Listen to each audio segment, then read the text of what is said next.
Hello everyone, today we will immediately move on to the main topic.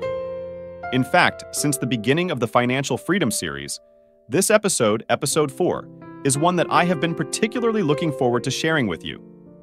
The content in this episode has had a significant impact on my financial freedom journey, and therefore, I have spent a lot of time preparing for it.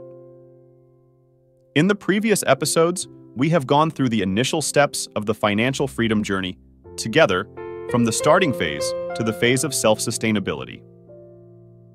In this episode, we will delve deeper into phase 2, which serves as the foundation for the entire journey.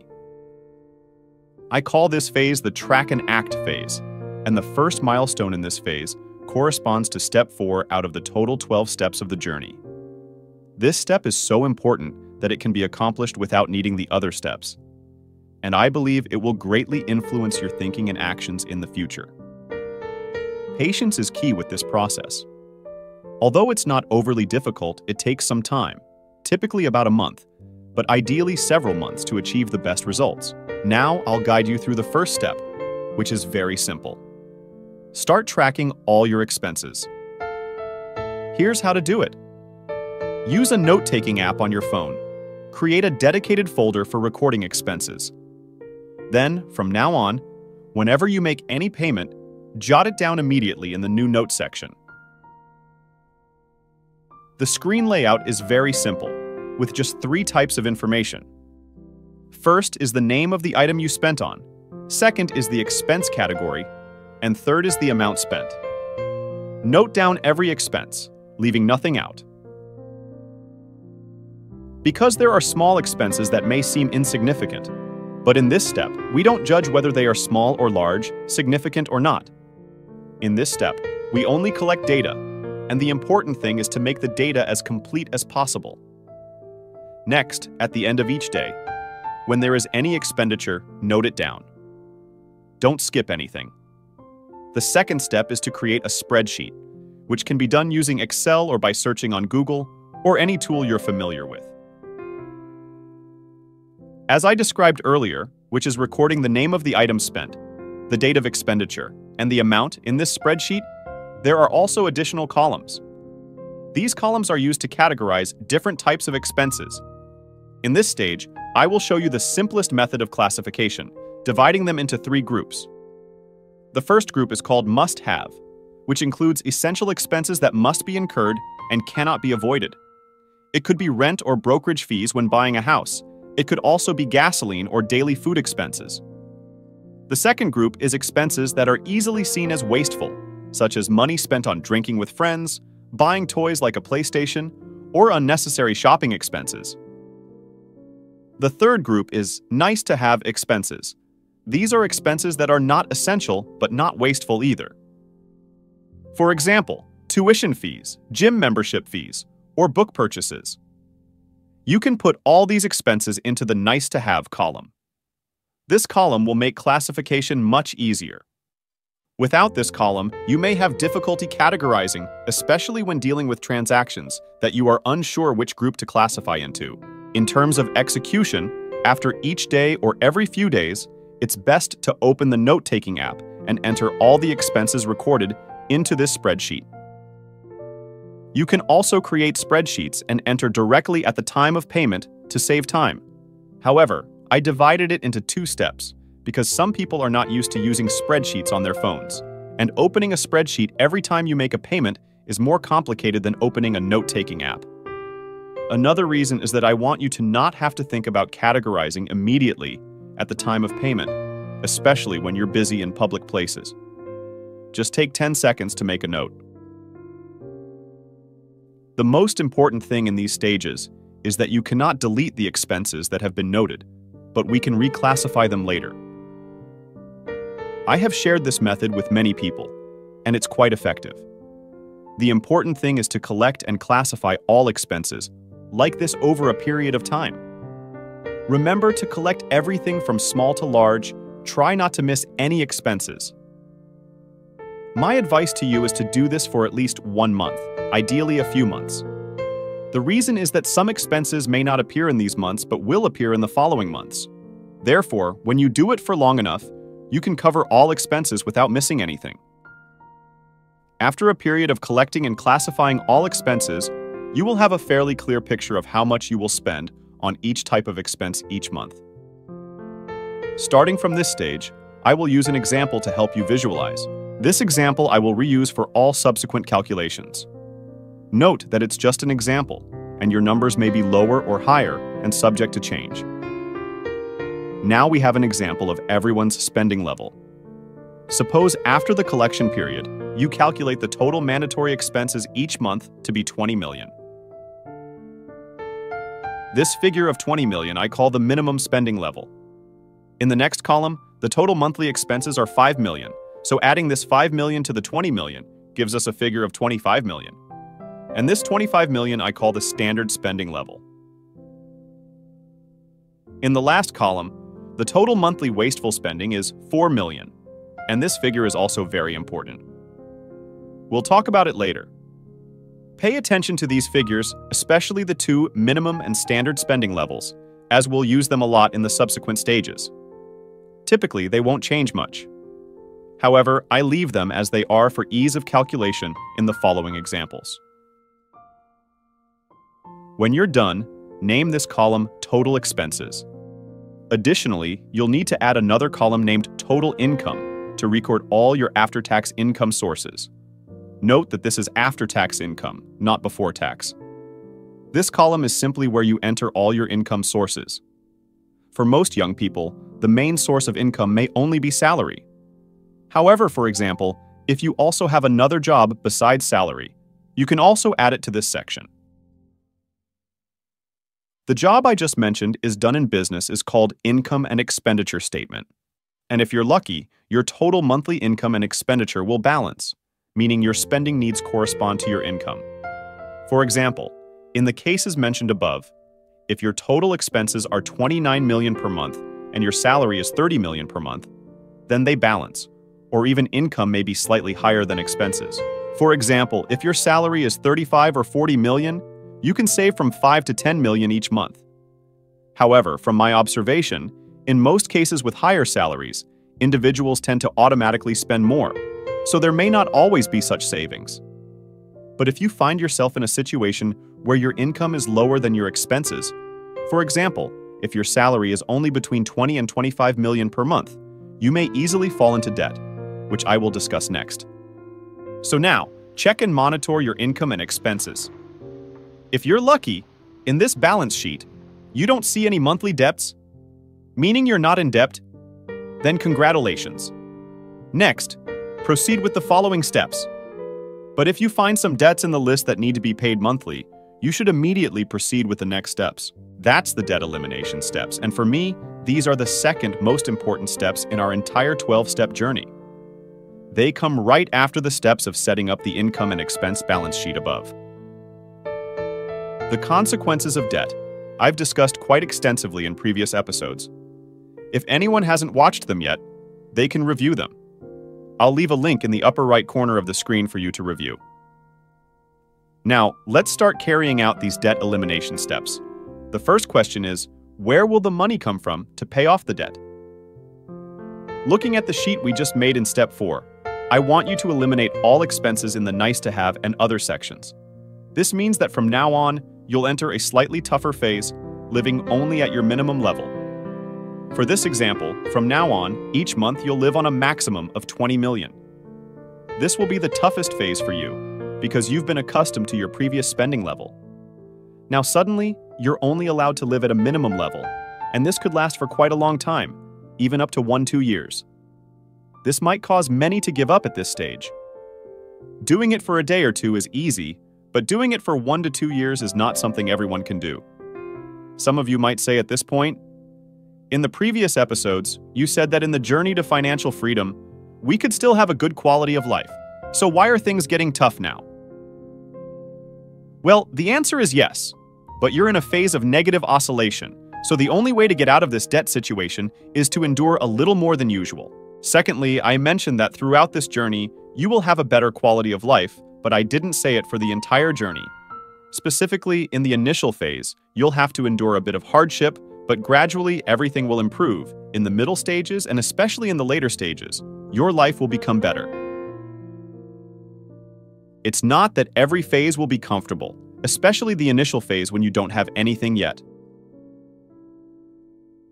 Moreover, in these cases where you're in the negative, you're forced to endure a bit more. And I also emphasize that this phase can last from 1 to 2 years, so it's not easy. That's why I say that this journey to financial freedom is difficult. Not everyone can do it, because if it were too easy, then everyone would achieve financial freedom. Returning to our debt elimination story, it means that from now on, you'll be living at a minimum level. All the nice-to-have money will be used to pay off debt. Now that you have the money, the next step is to follow my instructions. You go to the bank and open another account. Ideally, it should be with a different bank than the one you're currently using. You name this new account the emergency fund. I'll explain why in a moment.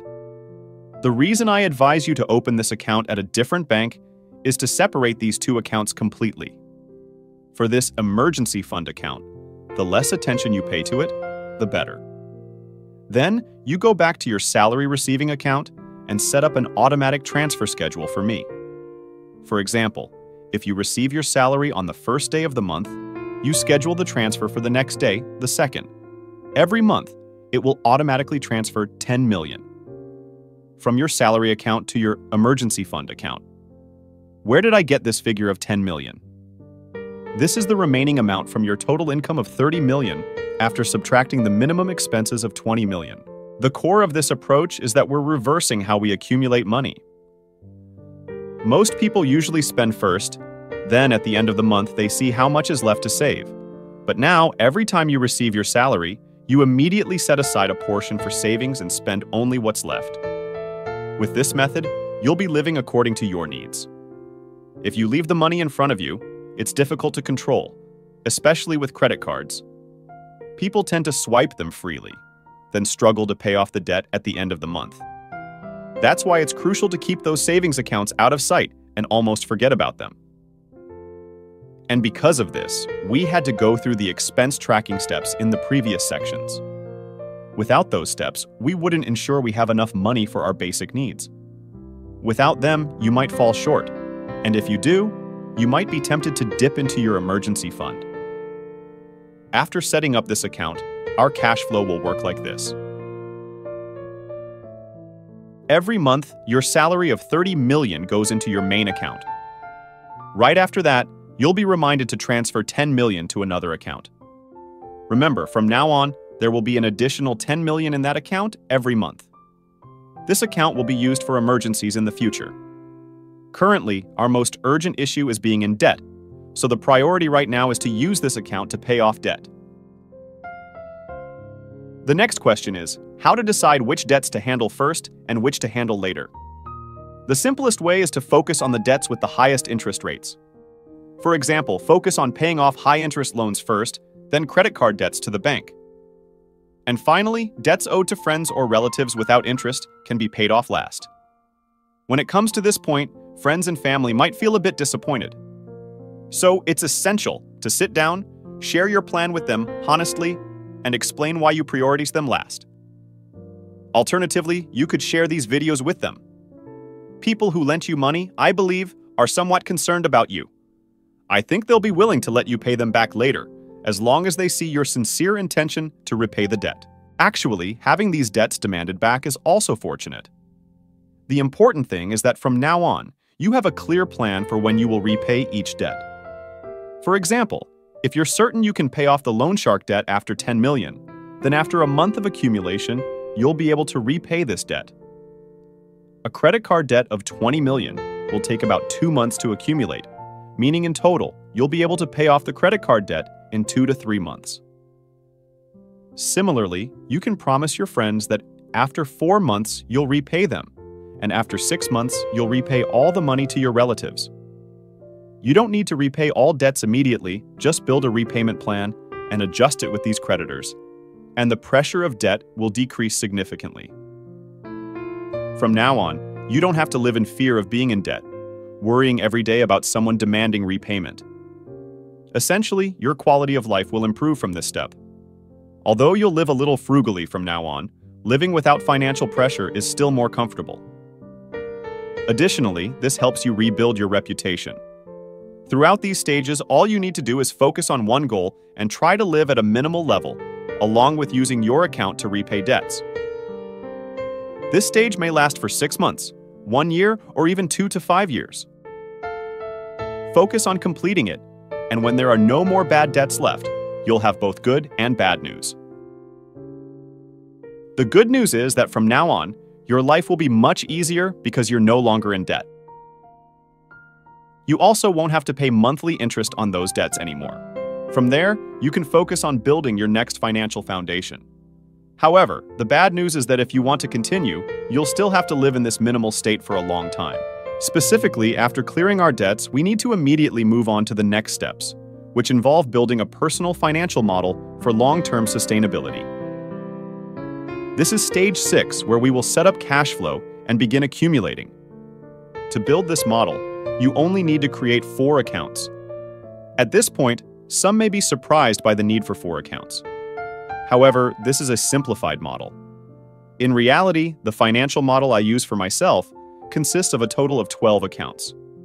My model, while more effective in helping me manage complex finances, also optimizes other aspects, such as tax deductions or optimizing credit scores, which are crucial in Western societies. There are other advantages as well. However, my model is quite complex, and explaining it in full could take days. Additionally, most people are just starting out. First, many may not yet have the need for complex management. Second, presenting a complex model without thorough explanation can overwhelm and demotivate people. Therefore, the model I'm about to share is simple enough to provide a smooth start. Later, as needed, it can be upgraded to more complex models. Specifically, the setup is as follows. In addition to the main accounts like the salary account and the emergency fund account I mentioned earlier, you'll now create 2 more accounts for me. One account, you'll name it the rainy day fund, and another account, an investment account. Now, I'll start explaining each one. Earlier, I instructed you to open an emergency fund account, but I haven't explained its purpose and how much to save. The emergency fund is a reserve that should only be used in urgent situations, unforeseeable events that come out of nowhere. For example, if one morning your company goes bankrupt, or someone in your family needs to be hospitalized, or even worse, if you need to be hospitalized and can't work anymore. These are the situations where we turn to the emergency fund. Once these emergency accounts are set up, consider them forgotten unless absolutely necessary, with no other options available. It's not for emergencies like your computer breaking down, unless that computer is your primary tool for earning money. Even then, you should have other sources to deal with it. Calculating the target for the emergency fund is based on the minimum spending level we calculated in step 4. From there, we determine our runway. Now, the next question is, how much runway is appropriate for an emergency fund? My advice is a minimum of 6 months, or ideally 12 months. Specifically, in the example we've been using, the minimum spending level is 20 million per month. So 6 months would be equivalent to 120 million, or ideally, 12 months would be 240 million. Now, the next question is, where does the money come from to fund this emergency fund? To fund this emergency fund, you'll continue living your life just as before, meaning you'll still live at a minimal level. The good news is that by now, you've been living at this level for some time, so hopefully you're accustomed to it. Now, if you continue living this way, it shouldn't be too difficult. This means that every month, this emergency fund account will receive an additional 10 million. And like this, until we fill this account, according to the goals we set above. For example, if you set the runway goal at 6 months, equivalent to 120 million, then each month you'll pump in 10 million. That means it will take you a total of about 12 months to fill up this emergency fund account. But if you choose a goal of extending it to 12 months, then you'll need a total of 24 months to fill up the emergency fund account. Hearing 24 months, some of you might start feeling a bit discouraged. Just earlier, it took 6 months to pay off the debt. Now, it's going to take another 2 years just to build the emergency fund. And earlier, I mentioned the rainy day fund and the investment account. Completing those will only take us halfway through this journey. Who knows when we'll reach that financial freedom phase? But rest assured, this financial journey will compound over time, meaning in the beginning, progress will be slow. But as time goes on, it will accelerate. That's why I've been emphasizing patience from the start, as it's a key factor in achieving this financial freedom journey. Now, back to our current discussion. There's a way we can speed this up a bit, and it comes back to the story of reducing expenses and increasing income. Reducing expenses here means revisiting your expense sheet and reviewing if there are any expenses you can eliminate. The more you can cut, the lighter you'll feel, and from there, you can divert those funds into the monthly accumulation flow in the emergency fund sections. That's an expense reduction. As for increasing income, it means besides your main job, you can seek additional sources of income. For example, you could take on freelance work or even other jobs. Now, those are the only two legal ways, but even if there are some illegal methods, they still fall into these two categories. Now, even if some of you were to rob a bank, it would still be considered working overtime. This part is me just kidding around. Here's more. Another aspect is the rainy day fund, or in some places, it's called a sinking fund. There are many different definitions for these terms, each with slight variations, making it quite diverse. I'll give you my own definition, which I think is quite logical and clear. For me, the key difference between the sinking fund and the emergency fund is that the emergency fund is used for unforeseen circumstances, beyond our planning. It's for emergencies like sudden job loss or illness, as I mentioned earlier. On the other hand, the sinking fund is used for planned expenses, which are part of our spending plan. For example, if you plan to buy a new computer this year, renovate your house, or purchase a camera to start a photography service to increase your income. All these long-term expenses that aren't part of everyday spending fall under the sinking fund. These planned expenses are funded from the sinking fund, not the emergency fund. The emergency fund is only used for unforeseen emergencies, as mentioned earlier. Therefore, when setting targets for the sinking fund, there are two approaches. First, it depends on the plans for upcoming expenses, and from there, you calculate the necessary amounts. For example, if this year you need to spend $30 million on a camera and $50 million on house renovations, the total amount needed is $80 million. The second approach is for cases where you're unsure of future expenses. In this case, you set a target of about 3 to 6 months worth of runway, based on the minimum spending level we calculated in Step 4. When you need to spend on something, you take it from this fund. Once spent, immediately plan to replenish this fund to its previous level. For example, in this second case, we would set a target for the sinking fund of 3 to 6 months, equivalent to 60 to 120 million. And if you continue at the same pace as before, 10 million per month, then you'll need an additional 6 to 12 months to fill up these sinking funds. Finally, after filling up both of these funds, you'll continue to fund the investment account. These investment categories are limitless. It's like a bottomless pit, so the more you put into it, the better, because having more investment capital makes it easier to engage in investment activities. After completing all these steps according to this model, you'll continue as usual, gradually accumulating wealth day by day. Throughout this time, whenever there's any unexpected income, immediately allocate it to savings. Don't let it linger in everyday accounts where you might spend it. Trust me, even I, who consider myself financially conscious, sometimes find myself spending without realizing it. Tricks like transferring it somewhere out of sight, even into investments, where it's not easy to withdraw, can help. Similarly, if you receive a salary increase, try to maintain your basic spending level. Each year, you'll also review whether you need to increase your basic spending level depending on inflation and your living needs. Apart from that, all increases from salary raises should be directed to the accumulating fund. If the emergency fund isn't full, it goes there. Once the emergency fund is full, it goes to the sinking fund. Once both are full, it goes to the investment account.